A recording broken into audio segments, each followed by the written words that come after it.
Salam sejahtera bersama saya Nevin Majil dalam 15 minit MMTV edisi 6 Februari 2023. Seramai 75 orang anggota pasukan mencari dan menyelamat khas Malaysia SMART akan digerakkan untuk membantu operasi mencari dan menyelamat di selatan Turki susulan kejadian gempa bumi kuat berukuran 7.8 magnitude awal pagi tadi. Menteri di Jabatan Perdana Menteri Hal Ehwal Sabah, Sarawak dan Tugas-Tugas Khas, Datuk Armizan Muhammad Ali berkata pasukan itu dihantar selepas mendapat persetujuan daripada Perdana Menteri Datuk Seri Anwar Ibrahim serta Kerajaan Turki. Pasukan berkenaan dijangka berlepas ke Turki dengan menaiki penerbangan Turkish Airlines dari lapangan terbang antarabangsa Kuala Lumpur malam ini. Gempa berukuran 7.8 magnitude itu merupakan sejarah terburuk yang pernah melanda Turki sekaligus mengorbankan lebih 200 mangsa dan 500 yang lain cedera. Selain itu, gempa berkenaan turut mengorbankan lebih 300 mangsa di bahagian utara Syria melibatkan bandar Aleppo, Hama dan Latakia. Geologi Amerika Syarikat menjelaskan bahawa gempa bumi itu berlaku pada pukul 4.17 pagi waktu tempatan dengan kedalaman kira-kira 17.9 km diikuti gempa susulan 6.7 magnitude yang berlaku 15 minit kemudian. Dalam pada itu, Kementerian Luar Wisma Putra mengesahkan tiada rakyat Malaysia yang terlibat dalam nahas berkenaan. Bagaimanapun, Malaysia masih menunggu maklumat terkini daripada Kedutaan Besar Negara di Ankara dan Konsulat Jeneral di Istanbul yang sedang berhubung dengan pihak berkuasa tempatan bagi sebarang perkembangan terkini. Kementerian Pendidikan Tinggi KPT membuka permohonan kemasukan pelajar bagi sesi akademik 2023-2024 di institusi pengajian tinggi bermula esok. Untuk fasa pertama, permohonan akan berlanjutan hingga 28 Mac, manakala fasa kedua permohonan akan bermula pada 15 Mei hingga 12 Jun depan. Sementara itu, semua permohonan ke program asasi, sijil, diploma dan ijazah sarjana muda perlu dibuat menerusi UPU online dan melibatkan kemasukan ke 20 universiti awam, 36 politeknik, 105 college community dan 4 institusi kemahiran tinggi awam. Selaras hasrat kerajaan dalam meringankan beban rakyat dan meningkatkan akses kepada pendidikan tinggi, KPT juga turut menanggung sepenuhnya kos RM15 sebagai bayaran proses UPU online bagi mendapatkan unik ID. Dijangkakan lebih 350,000 calon lepasan SPM dan STPM atau setaraf akan mendapat manfaat daripada inisiatif ini yang membawa implikasi kewangan sebanyak RM5.25 juta. Meskipun tindakan memecat pemimpin UMNO yang melanggar disiplin dianggap menjauhkan parti daripada orang ramai, namun ia adalah perlu dengan membuktikan UMNO sudah melakukan perubahan drastik. Setiausaha Agung UMNO Datuk Seri Ahmad Maslan berkata tindakan berkenaan juga adalah antara 5 hala 7 parti yang digariskan untuk kekal lebih kukuh dan relevan dalam dunia politik hari ini. Dalam pada itu, beliau memberitahu langkah pembersihan dalam UMNO dengan memecat Khairi Jamaluddin adalah tindakan tepat meskipun ramai berpandangan bahawa bekas ahli Parlimen Rembau itu mempunyai nilai tambah kepada parti. Mingguan Malaysia semalam melaporkan naib Presiden UMNO Datuk Seri Ismail Sabri Yaakob menggesa parti itu melakukan perubahan drastik agar tidak terpisah dengan kehendak rakyat, terutama golongan muda. Tegasnya, pucuk pimpinan UMNO belum merangka strategi bermula sekarang atau parti akan berdepan risiko disingkir terus oleh rakyat buat selama-lamanya. PAS Kelantan bersama parti komponen dalam Perikatan Nasional PN sudah berada dalam mood bersedia mendepani pilihan raya negeri PRN yang bakal dilangsungkan tidak lama lagi. Senario itu dinilai berdasarkan kepada agihan kerusi yang telah lama diselesaikan di semua 45 kawasan Dewan Undangan Negeri DUN negeri berkenaan. Pengarah Pilihan Raya PAS Kelantan Zulkifli Mamat berkata proses perbincangan antara parti komponen dalam PN di negeri itu berjalan lancar tanpa sebarang isu berbangkit. Selain itu, PAS sentiasa bersedia berdepan dengan pertumbungan dua penjuru dengan Pakatan Harapan dan Barisan Nasional selain menyifatkan saingan tersebut sebagai satu kebiasaan setiap kali berlakunya PRN.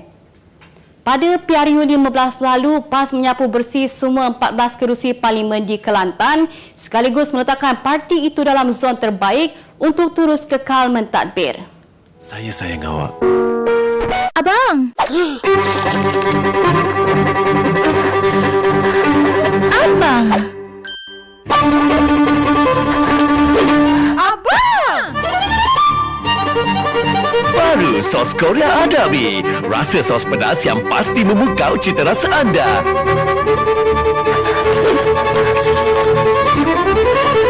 Ini baru betul-betul rasa Korea. Seorang bayi lelaki berusia kira-kira seminggu yang masih bertali pusat ditemukan di hadapan sebuah rumah di tingkat bawah sebuah pangsapuri di Kuala Ibai semalam. Bayi yang masih hidup dan dibungkus dengan kain batik berwarna merah itu diletakkan di bawah bangku ditemukan pemilik rumah tersebut, Ahmad Fauzi Sulaiman, 28 tahun, ketika pulang dari tempat kerjanya. Menurutnya, dia tidak perasan bayi tersebut berada di hadapan rumahnya. Bagaimanapun, kira-kira 5 minit kemudian, dia mendengar bunyi tangisan bayi yang kuat. Ahmad Fauzi kemudian memaklumkan penemuan bayi tersebut kepada pihak polis untuk tindakan lanjut. Sementara itu, Ketua Polis Daerah Kuala Terengganu, Asisten Komisioner Abdul Rahim Muhammad Din yang dihubungi mengesahkan bayi tersebut telah dihantar ke Hospital Sultanah Nur Zahira untuk pemeriksaan lanjut. Perbicaraan kes gangguan seksual membabitkan pendakwa terkenal Abid Liu akan bersambung pada Selasa ini dijangka menampilkan saksi baharu daripada pihak pendakwaan. Perbicaraan yang bersambung selama 4 hari bermula 7 hingga 10 Februari ini akan menampilkan saksi ke-6. Bagaimanapun, butiran terperinci saksi masih belum diketahui setakat ini. Pada perbicaraan Disember lalu, pendakwa bebas Firdaus Wong, 39 tahun dan juga 2 pegawai polis telah dipanggil untuk memberi keterangan menjadikan keseluruhan saksi yang terlibat adalah 5 orang. Abid atau nama sebenarnya Abid Irawan Ibrahim berhadapan dengan 11 pertuduhan iaitu membuat hantaran gambar dan perkataan lucah bertujuan mengaibkan kehormatan mangsa melalui aplikasi WhatsApp antara Mac hingga Jun 2021 mengikut Seksyen 509 Kanun Keseksaan. Seorang pemandu bersama 15 penumpang sebuah bas ekspres berhadapan detik cemas apabila kenderaan dinaiki mereka terbabas sebelum terbalik dalam kejadian di kilometer 5.5 Lebuhraya Lingkaran Luar Butterworth awal pagi tadi.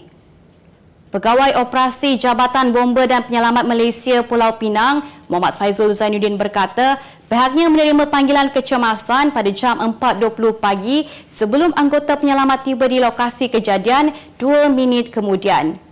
Menurutnya, kesemua mangsa yang terdiri daripada 6 lelaki dan 10 wanita hanya mengalami kecederaan ringan dan terus diberi rawatan awal oleh pegawai perubatan yang turut tiba di lokasi kejadian sebelum dibawa ke Hospital Seberang Jaya. Pemeriksaan yang dilakukan mendapati tidak melibatkan mangsa yang tersepit dan operasi tamat sepenuhnya pada jam 5.29 pagi. Perdana Menteri India Narendra Modi disenaraikan sebagai pemimpin paling popular di dunia apabila beliau menerima penarafan kelulusan sebanyak 78%. Menurut tinjauan dijalankan firma Morning Consult, sebanyak 78% responden bersetuju untuk mengangkat Modi sebagai pemimpin pilihan mereka dengan hanya 18% yang tidak bersetuju. 2022 menjadi satu tahun yang disifatkan sebagai fenomena buat dasar luar India di bawah pentadbiran Modi yang pernah menasihatkan Presiden Rusia Vladimir Putin bahawa kini bukanlah era perang sehingga ia menjadi perhatian di seluruh dunia. Tempat kedua menjadi milik Presiden Meksiko Andrés Manuel López Obrador dengan skor sebanyak 68%, manakala kedudukan ketiga ialah Presiden Switzerland Alain Berset dengan mendapat sebanyak 62% markah. Joe Biden dilaporkan berada di tempat ketujuh manakala Perdana Menteri wanita pertama Itali yang baru dipilih, Giorgia Meloni, menduduki tempat ke-6.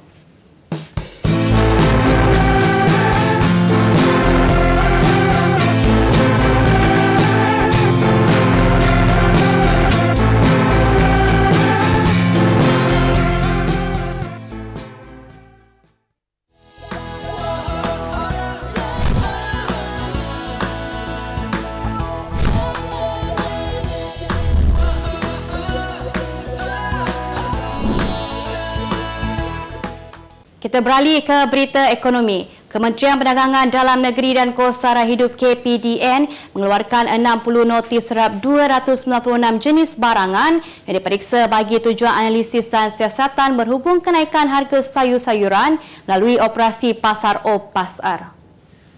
Ketua Pengarah Penguatkuasa KPDN Azman Adam berkata, faktor-faktor yang memberi kesan kepada peningkatan harga sayur-sayuran ialah cuaca musim monsun, kenaikan kos input seperti baja, peni dan racun yang diimport, kadar pertukaran mata wang serta kos perkapalan.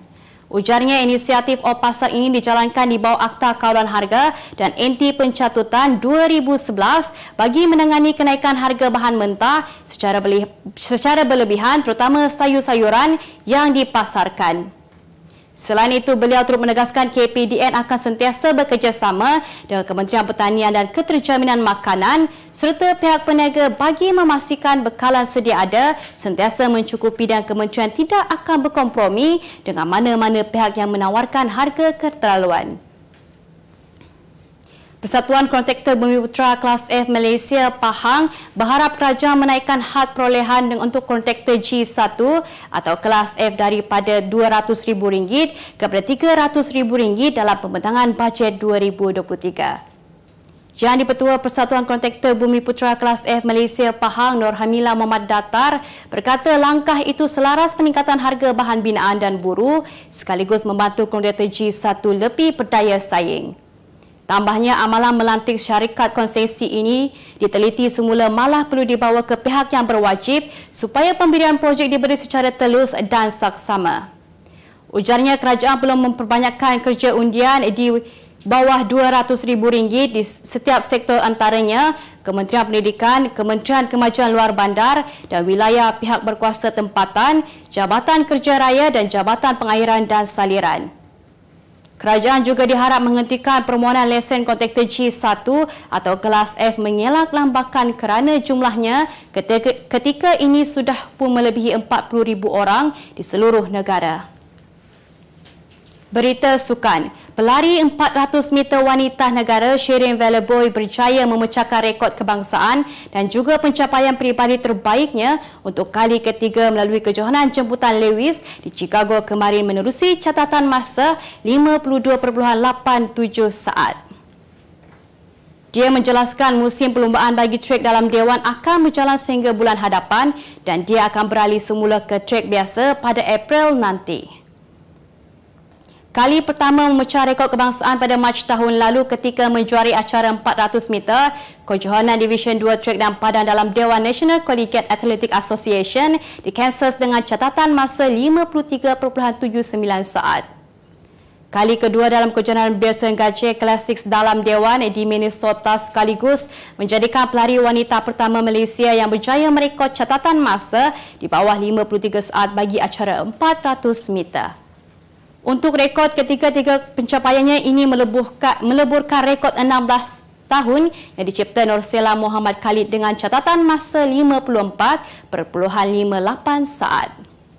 Shirin dalam perkembangan yang sama turut mengesahkan bahawa akan menyertai Sukan C di Kamboja pada Mei nanti. Isu saman bekas jurulatih jago Asia Indra Wijaya terhadap bekas anak buahnya Lee Zijia kembali bertiup kencang apabila pengurus Lee Zijia Lee Ziyi menegaskan pihaknya sudah pun menerima surat daripada pihak Indra. Enggan mendedahkan butiran lanjut mengenai surat tersebut, Ziyi memaklumkan telah menyerahkan perkara itu kepada pihak peguam mereka untuk tindakan selanjutnya. Pada Februari tahun lalu, Indra meninggalkan BAM untuk membimbing Zijia yang bergerak sebagai pemain profesional. Bagaimanapun, selepas 10 bulan bersama, Indra memberitahu kontraknya dengan pemain nombor 4 dunia itu sudah ditamatkan. Sementara itu, Zijia memalukan dia enggan memanjang isu ini, sebaliknya memberi tumpuan kepada persediaan skuad negara yang akan menghadapi kejohanan badminton berpasukan campuran Asia 2023 di Dubai, Emirat Arab Bersatu dari 14 hingga 19 Februari ini. Sebagai penutup 15 minit MMTV hari ini, saksikan laporan cuaca esok Selasa 7 Februari 2023. Jangan lupa dapatkan akhbar utusan Malaysia dan Kosmo untuk berita-berita terkini dan menyeluruh. Sekian sahaja daripada saya, Nervin Majil. Salam sejahtera dan jumpa lagi.